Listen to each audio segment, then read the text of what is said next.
Hi, everybody. My name is Justine And Thomas. my name's Gareth Thomas. And this is And the T this, word. the T word. That's it, short and sweet.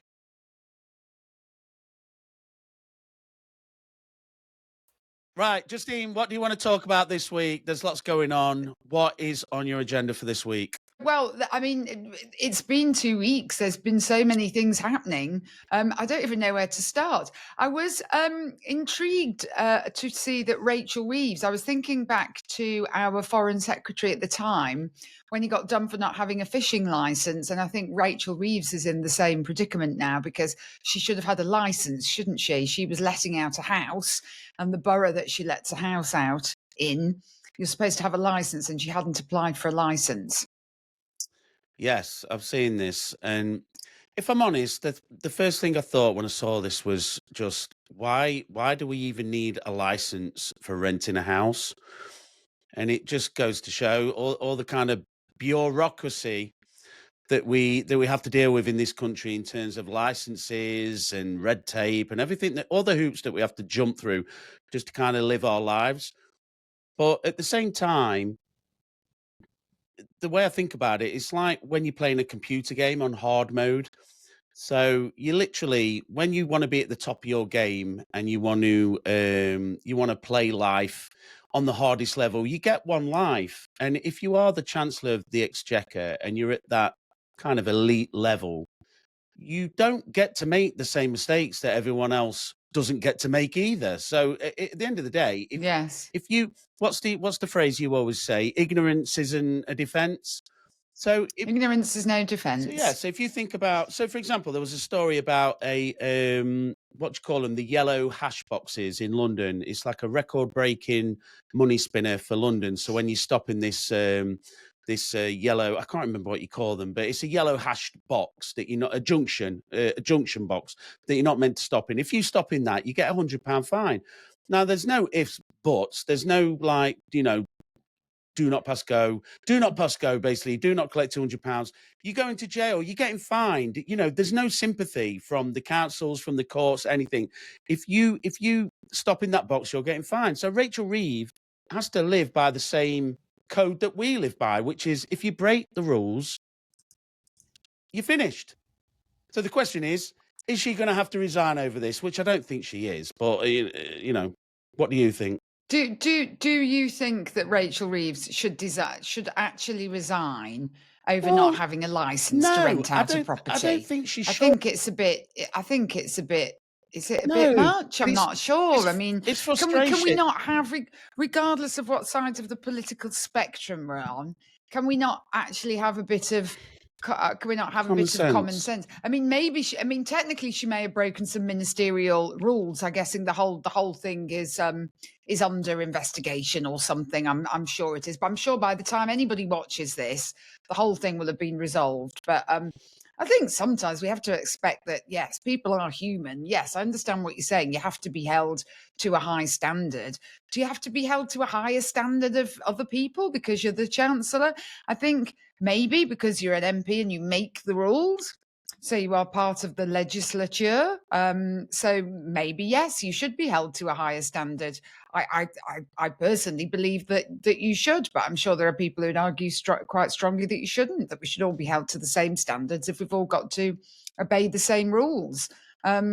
But yeah, I think it's just typical, isn't it? It's just typical of the people who said, the grown-ups are back in charge. Yeah, the grown-ups are back in the room, and that they were going to hold themselves to a higher standard than the Tories, and they were always wittering on when they were in opposition about Boris, etc. And they're just as bad because they are just human, like everybody else, like the Conservatives, like people at Reform UK, like the Lib Dems, like the Greens. Maybe not the Greens, but they are just human at the end of the day. Yeah, but that's the thing. So well, that's the difference, isn't it? That's the key difference. If normal humans make mistakes, we get penalised, and there's no kind of there's Yes. no clemency for the normal man on the street. But when a politician Yeah. seems to make a blundering error, the fact that they hold their hands up and make a public apology. Well, when a politician seems to make an apology, we have to kind of accept it.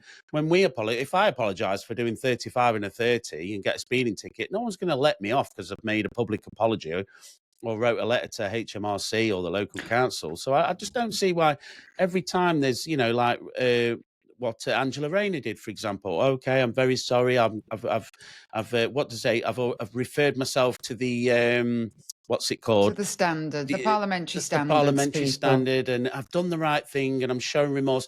Yeah, but the thing is, you only show remorse after you've been caught. So it's always the same Yes. thing. It's like everyone's happy until they get caught, and then they're sorry. Yes, well, I think many people are only sorry because they're sorry that they got found out or they're sorry they got caught. What do you think about the woman who was fined £150 for putting coffee down a drain? Yeah, well, again, it's just a symptom of where we are in this country.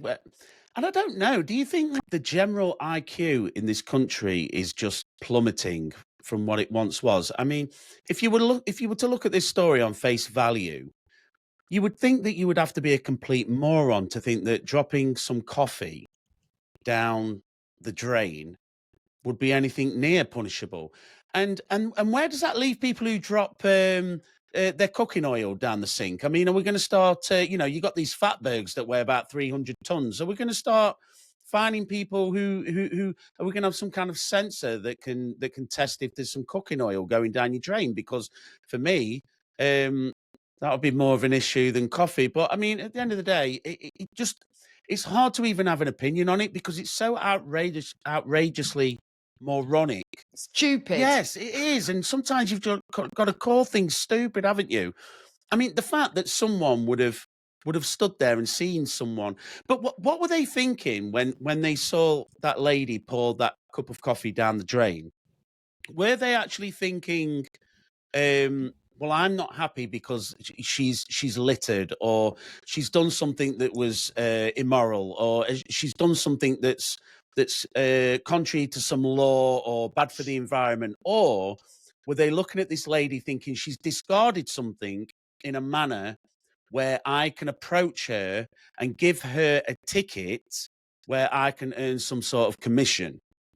And I'd be more inclined to think that the person who tried to give her that ticket was thinking more about, and I don't know if these guys get commission or if they're on some sort of target. Targets. Yeah. Yeah, they So must have some KPIs, surely. KPIs. Yeah. Well, everyone loves a KPI, but I can't. The only reason that I could think that you genuinely would approach someone tipping some coffee down a drain and try to insinuate that they were littering is that you are an absolute moron. And again, I always come back to the same statement. It's like, where is this country going? I mean, if these are the kind of people that the council employs, if these are the kind of public sector workers that well, they're not. They're always private. Well, they are. And actually, now that I say that, they are always kind of, what do you call them? Well, they're employed by the Quangos. They're council. quangos, aren't they? I Like think private companies that work and do public sector kind of jobs. outsourcing. Yeah, they're Yes. Yeah, private yeah, yeah. companies and the councils or whoever, they outsource the jobs rather than employing the people themselves. So, yeah, I mean, in terms of breaking law, though, some good news that we have had since we last spoke was Graham Linehan. That case against him was not only dropped by the Met Police, but they've also said that they are not going to investigate non-crime hate incidents anymore, which at face value sounds absolutely wonderful and brilliant. You know, people like me who've been following free speech issues for a long time in quite a lot of detail, um, that's absolutely amazing news. The problem is they might not be going to investigate them, but are they actually going to record them? And I've heard of there's this thing called this shadow recording, isn't there? Where things get alleged against people and they end up on somebody's criminal record, or they're not then they're not interviewed by the police, maybe they're not even investigated, but that still sits there.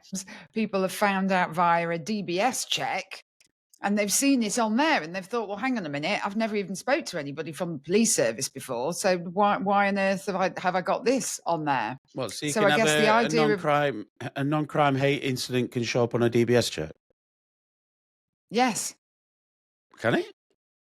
Yes. Well, surely the clue's in the name, non-crime. So why would it show up on Well, a DBS check? the police shouldn't be investigating non-crime hate incidents, full stop, should they? Because that, like you say, Well, let me the ask you. clue's in the name. So if they're not investigated, why would they show up on a DBS check? Because they've been reported.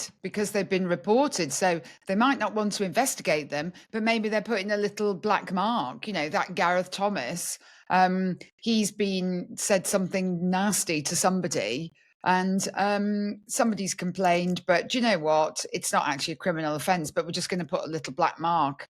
We've got our eye on him. Perhaps they'll attach it to your digital ID. I don't know. So when you swipe your phone somewhere, the digital ID will pop up with all your alleged offences that you didn't even know about yourself. So just so I understand, if I was to turn around now on this podcast and say something really offensive, like anyone who believes that salt and vinegar Chris in a blue thinks that they should be in a blue packet or a moron, someone then reports me for a non-crime hate incident because of that comment, I get DBS checked. Would it give you context as to what I'd said, or would it just say that I'd been reported?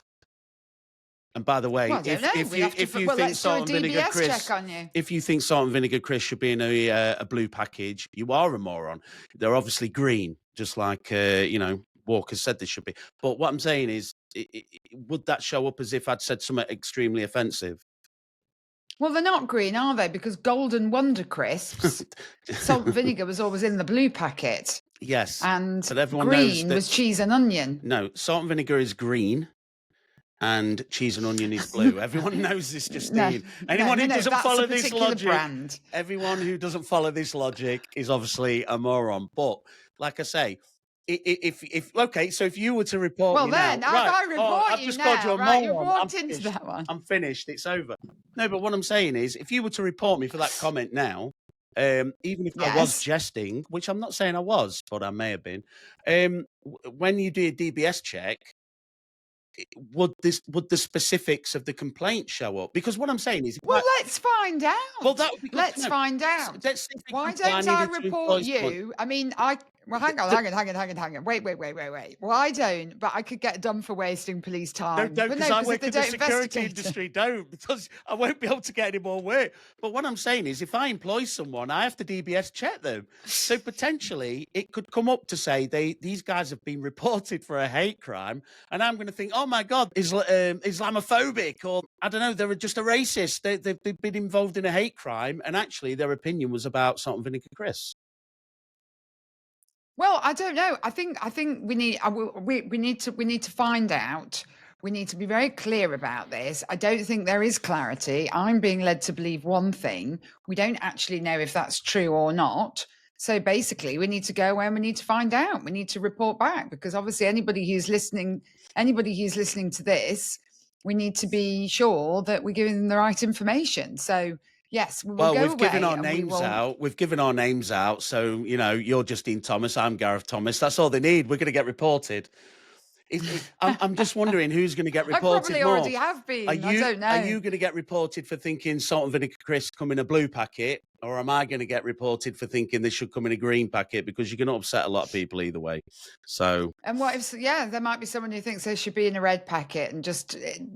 Report both of us. I've got absolutely no idea. Double whammy. I don't know. We'll both be there in handcuffs. So just as a little aside, thinking about Crisp's food.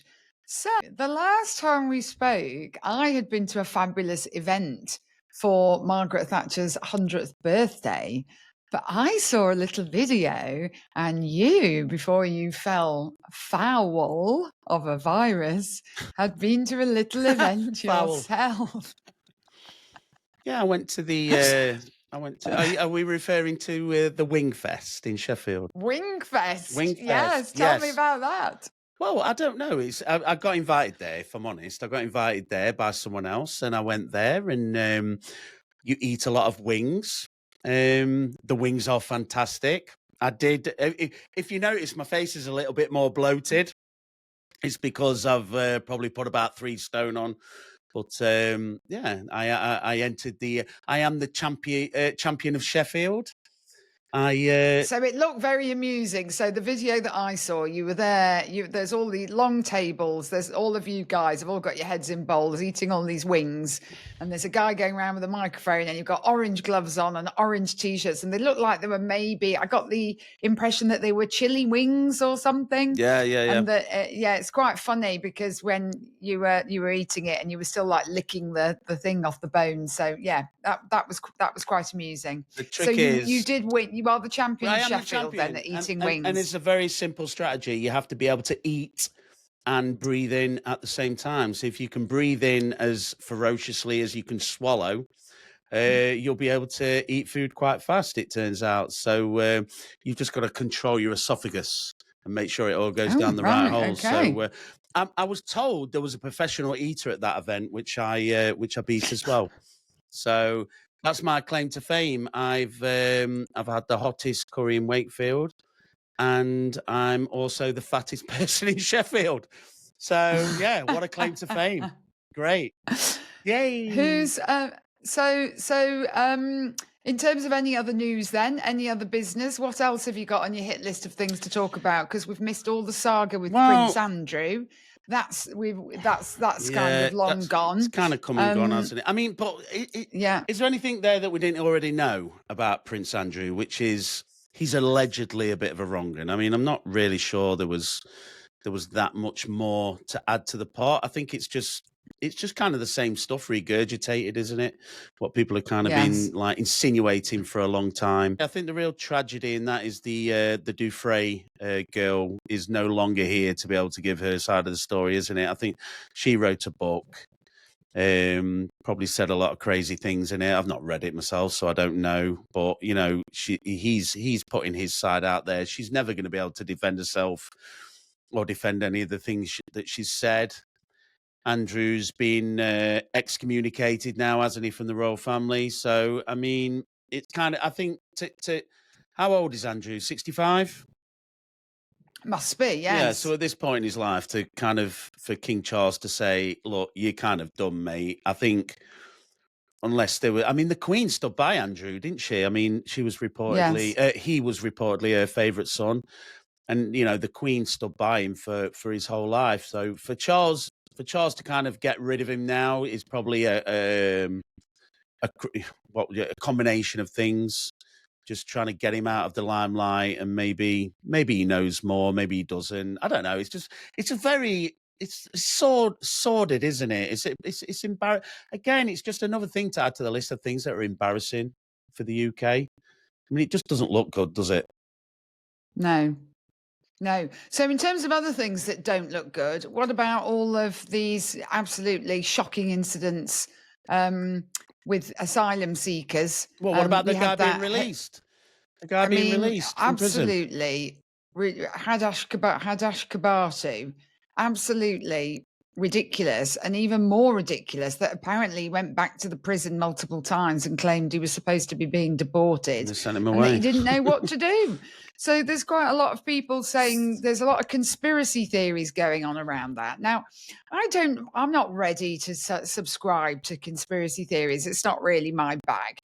But you can't tell me that nobody in the chain of command in the process of him being released from prison did not know who he was and that he was supposed to be being deported. He's got to be one of the most high profile prisoners in there since he's been in there because of all the controversy around at the Bell Hotel in Epping. Surely, he's a highly controversial figure. And how on earth did nobody think? It comes back to those people who, I think there was three of them who nicked the woman or gave the fixed penalty notice for the woman for putting coffee down the drain. Your comment of, well, what are these people thinking? Are you telling me that nobody at any point thought, oh, isn't this guy supposed to be being deported, and maybe asked a question? Because I've heard arguments where people have said, well, those people are just following orders. Well, I mean, really? You're following orders, but what? You're brain dead? Does this Yeah, but that's prison what we service not do now, allow? isn't it? That's what we do. It's like there's no free thought anymore. It's all kind of like Everything's procedural now. That's why every time anyone wants to do anything, everything is paperwork driven. So I can't imagine that there's some kind of order or glitch or a piece of paperwork that's gone in the wrong in tray, and it kind of just gets followed round that chain of command and just gets rubber stamped by people just blindly following some kind of weird protocol. And then it just results in But him. surely somebody can say something. Yeah, but you Surely somebody can't. can You say, can't anymore. why? Because you can't say anything anymore. That's the whole point. Oh, well, that's just ridiculous. I can't believe for a moment that if you think you're about to let out such a high profile person and you're there with the piece of paper going dum dum dum dum dum, oh, whoa, wrong person being Well, released. I'm isn't just that the not going to same say reason? anything. It How is. ridiculous is no? That's a stupid thing to say. Sorry, Yeah, but that's isn't just that no, stupid. it's not. It's not stupid. Isn't that the same reason that someone with constipation can claim PIP? Because you're not allowed to say anything anymore. You just have to follow procedure, follow the word of the procedure. That's all we do. So, like I I say, don't people think the two there are things are people. the same. No. Yeah, but it kind of is, because at the end of the day, you're not allowed to point things out anymore. Like we've made reference to the King's new clothes before. You're not allowed to point out the obvious anymore for fear of being labelled some kind of bigot or a racist. So if someone turned around in that Well, prison far service, right. I got called oh, that far twice right. last Well, weekend. yeah. So Yeah, so racist. if you was to point at some guy who was from Ethiopia and go, well, I'm not sure he should be let out of this prison. Let me ask you this: what if you'd have made the wrong call? What would happen to you? What would happen to you if you'd have pointed at that guy and gone, Somebody "He would have should looked not at be the released," in my nothing. opinion? Well, in this day Nothing. and age, Nothing would have I happened. don't know. Maybe I'm not Nothing quite would have sure that it happened. You would. can't tell me the prison service is just full of complete and utter brain dead morons, or that the service is so bad and filled with such idiots that if somebody said, hang on a minute, this looks wrong, that somebody would have, and even if you were wrong, so let's say I say to you, this person shouldn't be released, and you're the higher up to me, what are you going to do? Say, well, Justine, you're wrong. I'm No, suspending I don't you think for it's about that. I questioning just think anything. there's That's a lot of silly. people that are just scared to say anything anymore. That's the Well, they problem. shouldn't be working in the bloody prison service then, should Whoa. they? I mean, if you're too frightened to question a piece of paper, but you're in a prison with high risk offenders, well, Oh. why are you in the prison service in the first place? Well, I think the prison service has probably changed a lot in the last 20 years. I mean, as far as I'm aware, I do know a couple of prison officers. I've known two prison officers, and they've both been female, both been about 4'2". And I've been scared for their safety when they've been telling me the kind of thing that goes off in the prisons. But it used to be that prison guards were kind of employed, kind of people who'd left the police force, who'd left the army, like big, massive 6 foot, geezers, like proper men. Men. Yeah, and I think it's the same with the police service, isn't it? It's a lot of the police are kind of like people who've got the degree, but not really any life's experience. So when I say we're always following the procedural take on everything, that's kind of what we do now. It's everything is paperwork driven, red tape driven. Don't give an opinion. Don't say anything out of sorts. Just keep going, keep stamping, keep signing, and just don't bring any attention to yourself. Let me give you one example. So, I can't pronounce anything today. Grande, surname Grande, the singer. Ari- Ariadne. there you go. I'm glad you're having the same problem. I'm not. I don't know Ariadne, pop music. Ariande, She pop. Ariande Grande. Ari, Andy what, Pandy. whatever her I've name. got Ariande. no idea. What was her name? Ariana Grande. Ariana Ariana Grande. Grande. That's Whatever. it. Oh, God. Okay. It's Look. not Grande. You're confusing it. It's not Grande. It Sorry, ends in everyone. an E, but it's not Grande. We're over You 40. like going to crazy eye Spanish or French. We're over 40. We're over 40. Okay. We're Anyway. overthinking it. Yeah, I don't yeah. know about anything else. That really famous singer. So obviously when that bombing attack happened at the concert in Yes. Manchester, there was a security guard who saw the perpetrator and noticed him acting suspiciously with a massive backpack on, and thought to himself at the time, that looks really suspicious, but could not bring himself to bring attention to it for the fear of either looking racist or being accused of, being out of order in some way, and bringing attention to himself. And that's exactly the same kind of thing that happens everywhere in every kind of job now, in public sector, private sector role, is that if you bring attention to yourself, if you speak out of turn, you're ostracized straight away. It's like people Yeah, go, but "No, what's the you're a problem bigot. with You're a bigot. You everybody? shouldn't say that. You're not. You're offense." It's people's. People should have more backbone. Well, People should stand up maybe and have more so. backbone. And I think people are standing up now because a lot of this all stems from all this woke garbage that's been going on That's for my the last point. That's 30 what I'm years. saying. That we've imported it all from America and all these other. But you asked, why wouldn't someone highlight it? And I'm just trying to give you an example. I'm not saying this is true, but I'm trying to give you an example of maybe why someone would sit there and go, I'm not sure this is right. But at the same time go, I'm not really going to highlight. I'm not going to say it because what benefit am I going to do? Just do your job, stay in your lane, shut up. And that's what I'm saying. You asked the question, well, how could this happen? And I'm saying, well, that's the only thing I can think of, that people are just too scared to say anything. Or what about the fact that he got paid £500 to get on the plane without a fuss? Well, I mean, that again, there's two sides to that argument. There's a side to the argument, and I imagine that he was being transported not by Border Force. I would imagine maybe that it was outsourced, and that for them, the smoothest way of getting him on the plane was to bung him 500 quid and just be done with it and get him back to his own country. But there's a fundamental argument, which is, I mean, I get that. We want him out of the country. We want him gone. We don't want any more of this farcicalness from this guy and from any of the others.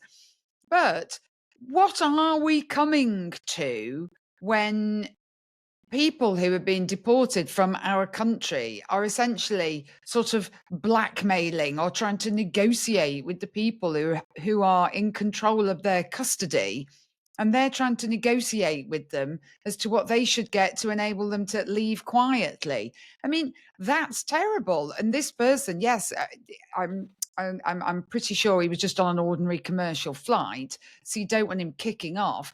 But ultimately, I've seen people in America when they shuffle into the courtrooms, they've got the hand shackles on and the feet shackles. So what's the problem? I mean, what was he Why are we going to do using on the commercial plane? airlines though? Why, if you think about it, every time we buy a ticket fare for someone that shouldn't be here to send them back, we are contributing to the profits of that commercial airline. So why don't the government just buy a dedicated, well, set or group of planes that their sole purpose is to fly people who shouldn't be here home, and do it into, like Nicolas Cage in Con Air? Because they're that bloody stupid that when the plane came back, there'd be another 80 people on the bloody flight. That's why, because you wouldn't be able to trust them, would you? The jihadi stop oil would come in and or the Gaza cultists, they would come, wouldn't they? Or the trans people, and they would just attack. That would be their pet subject of the week, pet protest of the week. And then they would throw some orange paint over it or whatever. And it's like that one in, one out scheme. I mean, the fact that that migrant came back to the UK, I mean, I've got to admit, I mean, it's shocking, but I was howling at the same time, just thinking this whole thing is preposterous. And I've heard that several people that we've actually deported back to France have been lost by the French authorities. So they're probably going to try and come back to the UK. I mean, the whole thing is just ludicrous. Well, they're not So housing. They're not David, housing anyone, are they? Well, well, I think it was David Lammy or some secretary or minister said, "Oh, it proves, the fact that we caught him." I think it was Lammy said it proves the fact that we caught him shows that the system's working because of the biometric data. But what if he'd managed to get across the channel and not been picked up by border force or oh, who are you on about? The Ethiopian guy? no? So the one out, one out, the one in, one No, it should out be one scheme. out, Justine. It should be one out. That's what it should be. One out, one out. So one of the people that went back was sent back to Oh, came France, back on I a boat believe, again with with the money, yes, and we that gave we him give two them to thousand go. pounds. Yes, Yeah, it's I mean you ridiculous. can't make it up. Let me ask you a question, right? If we're both £20,000 in debt, and I give you £1 back towards your debt, and then you give me £1 back towards my debt in return, are we any better off? Oh, We're, hang on a we're minute. not, are we? So that's what I mean. If you give me £1 and I give you £1, we're no better off. And No, we're no better no, off. and this is No. exactly I'm what trying this. to do double account, double Well, it is. entry bookkeeping in my head there. It's like having 5 people stood in a circle that all owe each other a tenner, and just keep passing the same tenner around. It's like none of you is better off, and that's all this one in, one out scheme is. It's like we're not actually achieving anything. What are we Well, it's achieving? the only up until he came back, it was the only net zero goal that's ever been achieved. But it's not even net zero. I mean, I'm no fan of net zero. Well, but yeah, think about that. I mean, What the do the whole Green thing's Party? ridiculous. What are the Green Party going to say about this? The one in, one out scheme. So what we've done is we've flown him back to France and deported him, and then think of all the CO2 emissions of him coming back on a boat. If you were to do that and go think of the environment, they'd be on it straight away. They'd solve the problem if it was to do with the environment.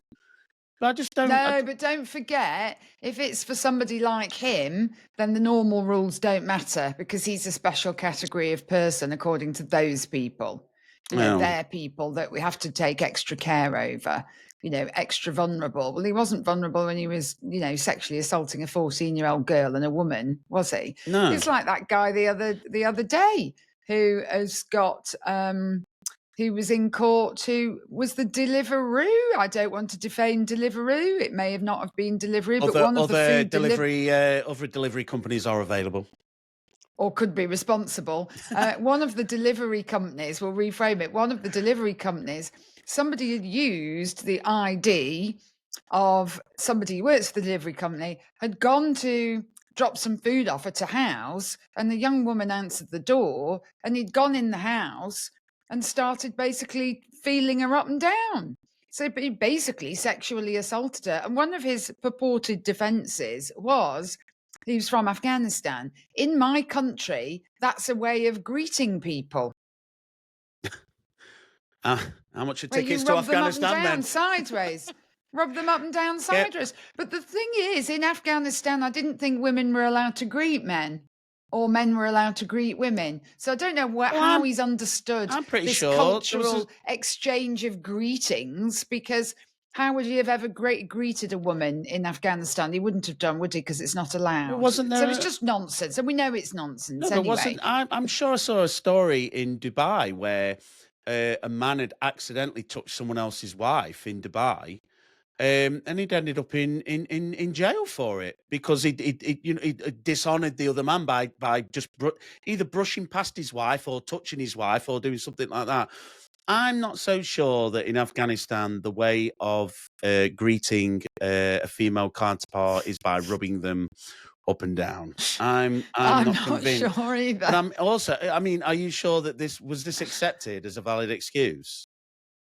I haven't heard the rest of the story. We're going to have to look into that. We're going to have to look into that. We're going to have to look into that. Right, so we need to look in deep. You're right. Right, love, nice to see you. No, it's sort of more like this. I mean, it's sort of terrible. It's like a shimmy. I mean, I don't know. But yeah, I mean, I certainly wouldn't want any man shimmying me up and down without being invited to. Well, that's the thing. So what's to stop that guy when the Brit ID comes in? What's to stop the other guy lending the other guy his Brit ID? So how does any of this stop any of this? So obviously he shouldn't have been delivering that pizza in the first place. He's obviously used someone else's ID to do that, knocked on someone else's door and done what he'd done, but he'd done that through false pretenses. He'd done that. The lady obviously thought that someone else was delivering the pizza. So again, it's just another reason why Brit ID is not going to work. It's like if you can. Well, I don't agree with that. I think that's slightly different. So the Brit card, of which I'm no supporter of whatsoever, stick it in the bin as far as I'm concerned. But the food delivery companies and the driving companies that are exploiting loopholes, that really is not beyond the wit of man or woman to fix that. I mean, my phone, the facial recognition software is highly, highly sophisticated. So why is it not that when you go to deliver something for Deliveroo, as the driver, you have to look at your phone and open the app for some reason? So they could put that in their app. Now, somebody might leave a comment below and say they've already got that. Well, it can't be very good then, can it? If there's hundreds or maybe even thousands of people using the kindred accounts and, all using each other's What if they're wearing a accounts. So, helmet? What if they're a motorcycle delivery person and they're wearing a well, helmet? they'll have to take it off. What if they're Well, they'll wearing a have to take mask? it off. And if it takes them another 5 minutes, people will have to pay more to get their food delivered then, won't they? Because they'll have to pay for More? another 5 minutes of somebody's time. That's absolutely fine. But there are ways around doing this, and we should force the delivery companies and the driving companies, we should just force them to use facial recognition technology so that at certain stages of transactions, they have to prove who they are. And they should have to do that. And the companies will complain because the companies will say it's an unnecessary burden on them. I don't want to burden companies because I believe in a free market economy. But ultimately, you can't have a situation where arguably certain industries are rife with illegal working, and it's been proved time and time again. So we've got to legislate, we've got to do something about that, haven't we? That's what legislation is for. So the delivery. I'm just thinking because obviously the woman would still have to open the door to assess whether he's the right person, unless the delivery driver pulls up to the front door and before he knocks, he scans his own face with the app to Well, prove that it is the exactly. guy, and then knocks on Yes, the I mean door. it shouldn't. It And then the should app not. could The say, onus. I feel like we've got an invention coming, but then the app could say, identity confirmed. So he would scan his face. The app would say, yes, it is you. You're the registered worker. Then he knocks, and then the app would say, you're safe to answer the door. What? We've just invented something. Don't put this out there. Well, from a female safety point of view, that would be great, wouldn't it? Because you would know that the person who's supposed to be delivering your food is the He person stood who's delivering your outside. food. That they've been somebody's knocking on your door. I mean, I don't know. I think you'd have to be a very nervous individual to want a DBS check of someone who was dropping you off a chicken tikka masala, personally. But there are people who are very nervous. How far do you want to take it? Are we talking about a real-time DBS check as well? Hello, I've got a Well, chicken tikka masala. Can you just fill this form out, please? I need to DBS check you. It's a 3-week turnaround, mate. They've got a fixed penalty notice for dropping a Coke. They've got a fixed penalty notice because they've dropped an extra Coke Zero down a drain because it fell off their bike or something. No, but hold on. I think if you look at all the jobs that require a DBS check, actually, you could be wrong. Okay, so if you want a job within security, any type of security, I'm pretty sure if you want to be a doorman, if you want to install CCTV and have some sort of accreditations and stuff like that, you have to have every employee in the business has to have a DBS check, even if they're an admin worker. So if you are some guy who's knocking on random people's doors, then in theory, why wouldn't you have it? Unless you've got some kind of non-crime hate incident attached to you, then you're screwed.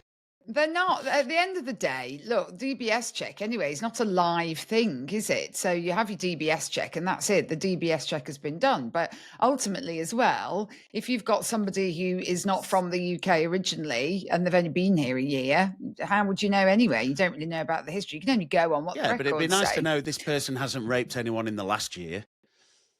At very least. It would be. Yes, it would indeed. It would be some comfort. Yeah, at the end of the day, look, you've risen a concern where someone who didn't have any kind of identity check was able to knock on a lady's door and then sexually assault her. So if you want to solve this issue, maybe you've got to go to the extremes of making people jump through more hoops. Well, maybe one of the companies will recognize that there is a whole buyer persona out there, that there is a whole marketplace of people who maybe don't feel very comfortable opening their door to random people in helmets, delivering their whatever. And that maybe one of these companies will think, no, actually, well, we'll go to the next level. We'll do this extra due diligence because actually they'll get more business that way. because people will want to deal with them because of the checks that they're doing. So you can say, yeah, let the market sort it out. But I do feel that these big companies are not, they don't want the overhead, do they? You know, nobody wants this overhead when they're running a business. Businesses, entrepreneurs, they want less overheads in terms of bureaucracy. But I think, yeah, why not market yourself as, you know, the safe delivery company? If you enjoyed watching today's episode and want to see and hear more from us weekly, please don't forget to like and subscribe. You can also find us on all major social media platforms. My name's Justine. Goodbye, and thanks for watching The T Word.